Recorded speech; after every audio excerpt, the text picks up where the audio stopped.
Years ago, when I was a child, I had a situation that happened to me that I wouldn't wish on any other child ever. Um, I was propositioned by a man to do things that no child should be subjected to. A friend of mine and I were outside of our apartment complex in the front when we're just talking and playing when this man approached. He's probably in his 30s or so. I really don't remember his face.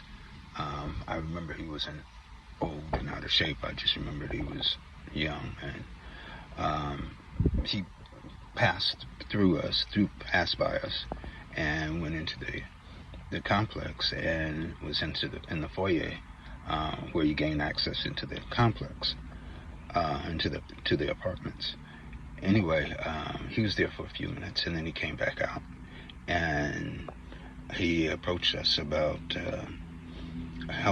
being able to help him move some furniture from one building to another, and he would pay us $50 each, which was a lot of money for us back in the early 60s.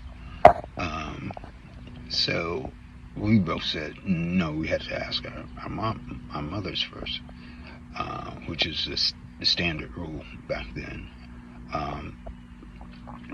So he said, fine, let me just get your phone numbers and I'll give you a call later, and then after you've spoken to your mothers, and maybe we can arrange something at that point. So, we gave him the phone numbers, and that was that. Now, the sad thing about it, well, I don't know what to say, but the ironic thing about it is the fact that I had this fantasy in my head that my father was coming back to get me. You see, I'm the only child of a single mother, and my father was not around. I had never seen my father. In fact, my mother had even burned all of his pictures. So I really wanted to meet my dad. And when I first saw this guy, I think I was probably trying to visualize whether or not he could be a potential candidate for being my father. And so I don't know if that contributed to anything or not. Anyway, moving on. The following morning, my mother had to leave to go to work. She usually left about 45 minutes before I had to go to school. And so I don't know if you had been watching beforehand, but it was just strange that about 5 minutes after she left, he called. And I picked up the phone. He said, I asked who it was, and he said, it's the man. And I thought, okay. And so he said, well, I'm thinking, okay, he's trying to make arrangements for this move. So I told him, I'll be going to school soon. He said, yeah, this won't take that long. I just wanted to ask you a question. Have you ever had sex with a girl?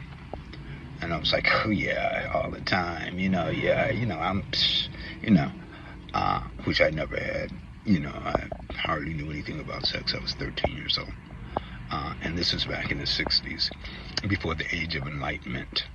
And so, he was saying, well, I'd like you to do that with me. And I was like, and I'll pay you $100. So it went from $50 to $100. And I was like, understand this. During that period of time, the average working man made about $150 to $200 a week. That was just the norm. So to offer a 13-year-old $100 was huge. I mean, it was not too shabby now, but it was huge back then. So initially I said yes. Okay, fine. So, I didn't know what to expect. I wasn't sure of myself. So within the next 5 minutes, there was a knock on the door. And I asked who was it, and he said, it's the man. And it was just, I panicked. And I just said, no, I can't do it. I can't, I'm sorry, I changed my mind. I can't do this, And, I was thinking, the thought of the money just went out the window. It's just, I don't know what is all involved. I don't know how this is going to affect me. It's just, I don't know, and I didn't want to take any chances. I mean, I'm glad that was the decision I made, but in that moment I was just panicking. I mean, I was just all over the place. Fortunately, all he did was leave. But for me, it lingered because I had a 20-block walk to make to go to school. And behind every bush, every tree, every car, down every alley, behind every corner of a house, I didn't know whether he was going to jump out and grab me or not.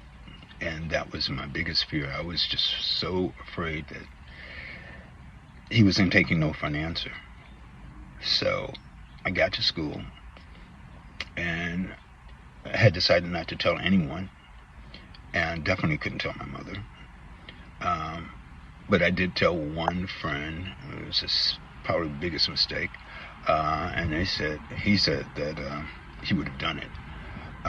So I told no one else. That was it. And ever.